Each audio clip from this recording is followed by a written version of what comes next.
This is Bishop Michael Burbidge, and you are listening to the Walk Humbly Podcast. Welcome to the Walk Humbly Podcast. I'm Billy Atwell, Chief Communications Officer for the Diocese and your co-host. If you haven't already, please make sure you go over to iTunes, Stitcher, Overcast, wherever you are, even Spotify, and give us a rating and write a review if you can. Sign up for our e-newsletter at arlingtondiocese.org. Just go down to the footer and click on e-newsletter. You can follow Bishop Burbidge on Twitter. More than 16,600 of you already do, at Bishop Burbidge. You can also follow the Diocese on Facebook, Instagram, and Twitter. We've been putting a lot of new content up there. Please go check us out on either of those or any of those platforms. You can also send your questions for consideration on this podcast. Email info@arlingtondiocese.org. That's info@arlingtondiocese.org. I welcome your host, Bishop Burbidge. Bishop, Thank you, Billy. Great to be with you. You too. So before we get started into our topics, this is a Labor Day weekend holiday coming up here. So how are you going to be celebrating? Well, I'm sure that I'm like many people thinking, is it already Labor Day? I know, it's incredible. Where did the summer go? Right. So I'll be here in the Diocese for Labor Day weekend, and one of the traditions we have in our diocese is I host a cookout, a gathering for all the priests of the diocese. Oh, nice. Yeah, it's a great tradition, and the priests, come, and it's just a very relaxed setting, but a great time to be together, to be with brother priests. But I hope everyone has an enjoyable Labor Day weekend. That's part of that fraternity people talk about with the priests, that it's good you're able to get together for that. Now, the church has teachings on work, the dignity of work, those kinds of things. How should people maybe think about those issues as they go into this weekend? Obviously, we're going to be enjoying ourselves, having cookouts, hopefully, and visiting friends, but theologically, intellectually, what should we be considering? Right. Well, Catholic teaching is on work, and it always speaks about the dignity of work. And this is really it's good we talk about it now, Labor Day weekend, because it gives us the opportunity to celebrate the inherent good of work and the purpose of our work. Throughout Scripture, we see the teachings of the Church so beautifully conveyed. Even before the fall, Adam was settled in the Garden of Eden. We're told to cultivate and to care for it. We're told in Deuteronomy, the Lord blesses our work so that we may share its fruits with others. Our work in the gospel should be carried out with integrity. Our possessions, though, should not control us. So right. it points to the ultimate purpose of work. It's not so that we can accumulate, but that through our work, we give praise to God, the source of all that we do, all that we accomplish, and we use our work to serve our communities, to serve one another. And so, I always try to pray and ask our listeners to pray that work is hard. I know our people work so very hard, and there are lots of pressures and demands, no doubt, in any of our work, any of our vocations. And I always pray, though, for the gift not to see my work as a burden, but as a privilege. Whatever I'm doing, wherever God has situated me, the work He's given to me at this time in my life, that's God's plan for you, and He asks that you carry it out with that integrity and for the right reason, for His glory and service to others. And if we see our work as a privilege, then we are blessed. The Church also speaks about the dignity of workers, and that's throughout history, right? And especially in difficult and challenging times, including today. Because we know that there are many people who are unemployed. We know that there are many people who are underemployed. That's true. And we also know that sometimes there are not just wages. The worker should be paid the just wage, and that should be with equality, no matter one's age or background or gender. There's equality of workers. So we're always praying. You sometimes hear that in our intercessions at Mass, certainly in the prayers at Mass, that equality of laborers, be present and revealed. So lots to think about labor. I hope everyone I don't want to make it a heavy weekend for everyone. I hope everyone has an enjoyable weekend to be with family and friends. But let's use Labor Day to get us to reflect on these realities. That's wonderful. So I found a few fun and interesting Labor Day facts. Do you mind if I go through them? Go ahead. All right. So it was founded in 1882 but a former U.S. Department of Labor historian, Linda Stinson, said that we aren't really sure who founded Labor Day, in part because the two most likely candidates have very similar names. Matthew McGuire, who was a machinist, and Peter McGuire, it's spelled differently, the last name is spelled differently, who was a carpenter. I thought that was interesting. Yeah. So it was first founded 137 years ago, but the Department of Labor is celebrating its 125th anniversary because it started in New York and then it kind of grew out and eventually became a federal holiday, which I thought was interesting. Okay. A much more important detail is that it's the official end of hot dog season. Is that right? I didn't ever think that there is a hot dog season. You are really wowing us with information today. As a parent with 3 kids, it is always hot dog season in our house. But according to the National Hot Dog and Sausage Council, yes, it really exists. 7 billion hot dogs are eaten in America between Memorial Day and Labor Day. That's right. 118 hot dogs every second. Okay. I thought that was hilarious. Well, I'm sure after Labor Day, everyone renews their commitment to get back to a healthy diet. Then another interesting point. So the Department of Labor reports that there are 157 million Americans working. It's the highest number ever recorded. There's 3.7% unemployment, which is a near 50-year low, and it's been below 4% for 17 consecutive months, which is really good. And then 4.6% of Virginia's salary and wage workers are in the union, which is far below the national average, which is actually 10.7%. Okay. So anyway, there's some of your Labor Day statistics. Very interesting fact, Bill. You have enriched my Labor Day weekend. Yes. We're taking it to another level here at the Walk Humbly Podcast with our research. So our first topic, Bishop, last weekend, the Richmond Times-Dispatch published an article in which they found that a recent appointee by the governor to the Virginia Council of Women has a long history of making anti-Catholic and derogatory statement about Catholics and our faith. You responded to this appointment by contacting the governor. You wrote a letter with Bishop Nestow calling on Catholics to respond. And just the day before yesterday, actually, the appointee resigned, which was an appropriate outcome. But talk about what this should mean to Catholics. Sure. First of all, to be straightforward, when I first saw the tweets, and so these were actual words of the person. It wasn't someone reporting it. These were clearly tweets from the individual. I was stunned. Literally stunned at what was said. Obviously, I can't even repeat most of what she tweeted. Right. That's how serious it is. Right. But the viciousness and contempt of her comments showed a tremendous lack of civility and outright disregard for Catholics and for the faith that we love and for the faith that we profess. And one example that I can give, and it's one of the tamest things tweeted, is that on Ash Wednesday, she encouraged people to approach Catholics and tell them they have dirt on their forehead. I mean, how callous! You can't help but think if had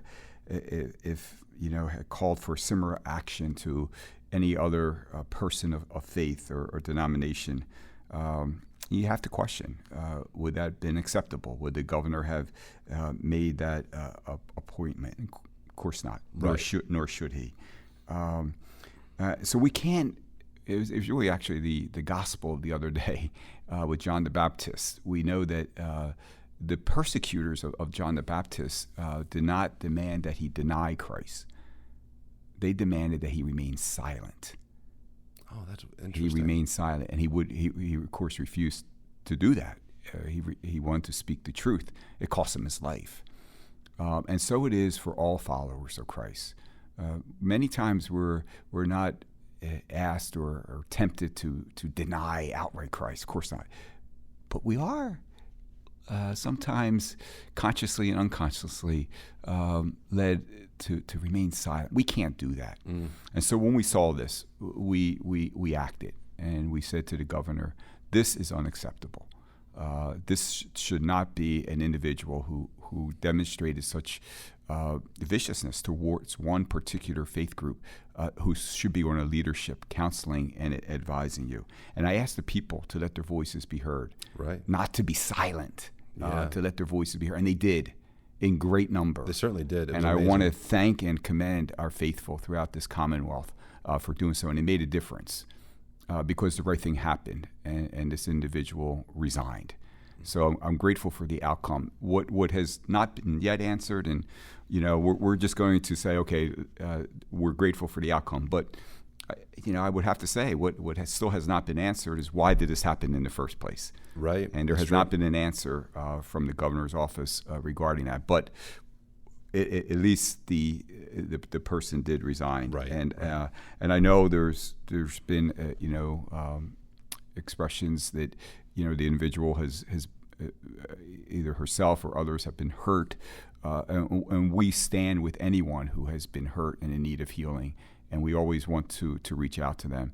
But you don't make these kind of attacks against people of good faith, and nowhere against any other group I don't think this would have been tolerated, nor should it be. So the right thing was done. Thank you to all of our listeners who responded to the invitation to let your voice be heard. It makes a difference. So if you're listening to this and you're saying, hey, I didn't get that call. Well, what we did was we sent out an alert through the Virginia Catholic Conference, which is the public policy arm for Bishop Burbidge and Bishop Nestout. Alerts related to public policy issues and appointees like this. That's where that vehicle is at vacatholic.org. You go there, you sign up. It's very easy. You just give your email address, and when important things pop up, we let you know and we give you an opportunity to act. And I know yesterday the number I'd heard was that there was more than 1,200 people had responded to the email alone through the Virginia Catholic Conference. That's great. That doesn't include phone calls and people who emailed some other way or wrote physical letters. So your response was heard. If you want to make sure that your voice is heard because you weren't able to participate, vacatholic.org. Head over there. Bishop, many of our schools are back in session. It's a fun time. Yeah. As I dropped my oldest off for his first day of kindergarten. A little bit heartbreaking, but that's great. He's going to a Catholic school, so I feel so confident in what he'll be learning. And I'm sure you're feeling the excitement in the air. Oh, it's wonderful. I live here at St. Thomas More Cathedral, and so every day I walk out my door, during the school year, the children are out playing, and I'm able to greet them, they greet me, and it makes a big difference. It's like it brings new life to the campus here. And I celebrate opening masses for our Mary Mount and Christendom, George Mason, Mary Washington, and then I'll get to some of our grade schools throughout the semester. But in the beginning and all 4 of our high schools too. And my message to the students, this is one of the things I love about when you were in an academic year. It has the natural breaks. And so a new year, is a new beginning. And I really think that's really important for us to understand. That's what God does for us. He gives us always a new beginning. So I tell the students, leave behind whatever disappointments or mistakes or setbacks that you made last year. Learn from them, but move forward. And you're not the same person that you were last year. This is a new moment, a new opportunity. And to embrace that and to allow your friends to do that also. Sometimes we have to be careful. Like we always think of often we think of the person as we knew them, when we were juniors in high school, as if that was the same person now 5 years later. Right. We have to give each other that chance to begin anew and to grow. And I think an academic year just really, really gives us the opportunity to do that. And I'm so grateful when I visit our schools for the great dedication of our Catholic educators, and want to commend them and thank them for assisting our parents in providing excellence in education and faith formation. But a great reminder to our parents, and it's always an academic year, is a reminder that you're the first teachers of your children in the ways of faith. And some respond to that call by homeschooling their children. I always thank and commend our homeschooling parents for their great example and the dedication they do. Other parents say, we're going to take that responsibility seriously, but we need the assistance of other educators to help us. But never get away that you're the first teachers of your children in the ways of faith especially. And be vigilant. Be vigilant of what, especially our parents who have students in schools that are not, our Catholic schools. Right. Be vigilant of what's being taught in all the subject areas. That's your primary role and responsibility. I know our parents really do a great job with that. So I wish everyone who is beginning a new academic year a new beginning filled with abundant blessings. Bishop, we get questions about this, so I want to ask you, for parents who have sent their children back to college, some struggle and worry that all the lessons they've taught their child over time and all the faith that they've instilled in their children, it's slipping away. They're obviously maybe being taught things that aren't in line with the church, and their kid might be accepting that. So not everyone holds tight to their faith in those young adult college years. What would you say to those parents who feel like they're losing that influence over their child and their growth? Yeah, I do hear that concern a lot, and I pray for our parents. I pray for our parents because in this day and age, their children. I mean, it's always been that. It's the world we live in is imperfect. So Right. we're no matter what age we were growing up, we had to confront evil. But it does seem now with technology and with social media and with and the entertainment market, it just seems that there are just countless voices speaking untruths and false promises to our young people, filling them with temptations. Oh my goodness, everywhere they go. And Right. so parents, I know it can seem overwhelming. But first of all, I commend you for wanting, our parents, for wanting not to lose that battle.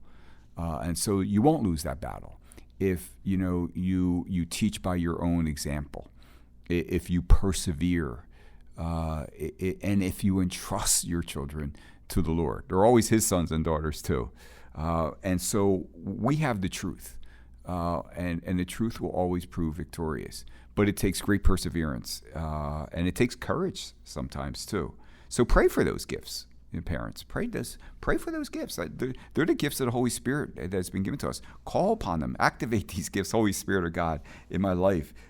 So I am giving, my children all that they need. We had a beautiful, one of my favorite feasts, recently were St. Monica and St. Augustine. Oh yeah. Yeah.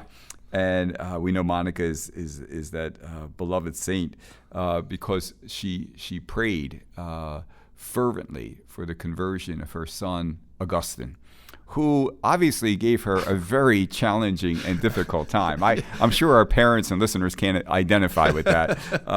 In my He had family, a rough start. Well, in my family, it was my brother, not me. Of course. But he was really living a very immoral life, and she just kept praying, and her prayers were answered at a time she did not expect or could anticipate, and he became one of the greatest saints, one of the doctors of the church. And he wasn't a fast conversion either. No, she prayed for many years. Yeah, and so by that perseverance is so important. So your prayers to your parents, your example, your hard work, may not look like it's being rewarded immediately or at the time you want, but it will be.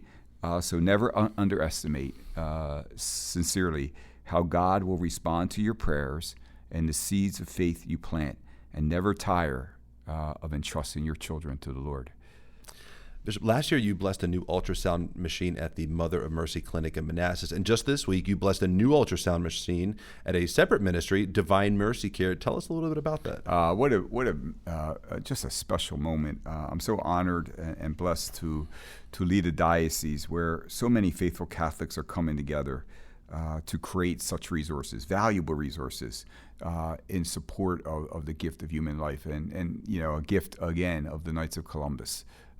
So really, just truly remarkable to see God work through such dedicated people. The ultrasound machine, as we know, really can be an instrument of helping people to choose life. Because once they see that ultrasound and that baby so present, so alive in the womb, it's absolutely incredible. A number of people gathered for the blessing, and one of the staff members there or volunteers there is expecting a child. And so she wonderful. freely allowed us, to see the ultrasound of the child in her womb. Oh, how special. It was very, very touching and powerful. And we're just so grateful for that, and all the staff at Divine Mercy, including Dr. John Wachowski, who acknowledges his own story where he was not pro-life, right. But with God's grace, that changed. He's a powerful, devout, and pro-life OBGYN who's known nationally for his work, medical practice and ministry, and this way God's used him and his story to bring about new life. So I'm so very proud of everyone who work at, who assist, who volunteer, who support Divine Mercy Care, and all who made this ultrasound possible. And God knows how miraculously the Lord will use this. To learn more about Divine Mercy Care, go to divinemercycare.org, and you can also find them on Facebook. Bishop, this was a sad week for many because of the funeral and burial of Father Edwin Tews. He was, for those who were unable to attend, what did you share during the homily and the funeral mass? And one thing I always share at a priest funeral mass is that us gathering at the funeral mass of the priest is really his last priestly act. He brings us all together around the altar, his last priestly act, to praise God, to thank God, to entrust the soul of the beloved priest to the Lord. Father Tews was very beloved, and he served at parishes, Ireton. He was a chemist, a great sense of humor, and the church, it was filled with, I think over 75 priests and so many of the lay faithful. So again, what we're talking about today, I'm sure Father Tews had no idea of the hearts and souls he touched as God's instrument, but they were all there to show their thanks and respect for him. I did share, I think when we attend a funeral, especially a priest funeral, how can we really honor that priest? And I suggested to the people, Father Tews was ill and was suffering, especially the final years of his life. And he showed us how to do that in faith, with courage. And I said to the people that day, maybe all of us could renew that promise. We all have a cross. And maybe today, in honor of Father Tews, let's renew our promise to know that we're not carrying that cross alone, to accept it as a means, the path the Lord has chosen for us, for our holiness. We saw to get the gathering of the priest fraternity. So I said, one way you can honor Father Tews is pray for our priests, that God will continue to help them to be faithful and dedicated instruments of his love and mercy. And Father Tews was known for his great work with youth. And there had to be close to 50, 60 altar servers there. Wow. That is a witness. Yeah, and I encourage the altar servers. I said, in honor of Father Tews, pray that you receive God's grace to know where the Lord is leading you. And it may be as a priest. And at least promise that you'll have your heart open to that possibility if that's where God's calling you. So I think when we leave, even a funeral of a loved one, what did my loved one, my parent, my grandparent, what did he or she teach me? And how am I going to honor that person with the way I'm living my life? Well, what a wonderful message. Yeah. Thank you. So we have some questions from the faithful. Diane from St. Isidore the Farmer said, I was wondering, besides praying for them, which I do, how can I convince 2 of my children to come back to the church? My son married a wonderful non-Catholic girl 10 years ago. Other than attending for a special occasion, he essentially hasn't been to Mass since his dad's death 14 years ago. It is basically the same story for my daughter. It breaks my heart that 4 of my 9 grandchildren have not been baptized. So you spoke about the importance of prayer and St. Monica's witness. Is there any other advice maybe you have for her? And I know it's very, it's sad for parents and grandparents when they have to acknowledge that reality. But as we have said, a number of times on this podcast, what we just mentioned, never stop praying and entrusting them to the Lord. Never stop loving them. Never stop loving them, and never, draw a line in the sand where that relationship, that possibility for renewal or conversion is there. So I think to parents and grandparents, you're just show the joy of your own faith. Right? They have to see your joy of you living your faith. They have to see your serenity. Even in the midst of life being burdensome sometimes. Where does mom or where does granddad or get this strength? I want that. And then when you're able to say, where I get that strength? It's my faith. Maybe that's the instrument that will lead others back. But keep loving, keep providing good example, keep praying. I also heard once the advice that you can never underestimate the influence of a grandmother over her grandchildren.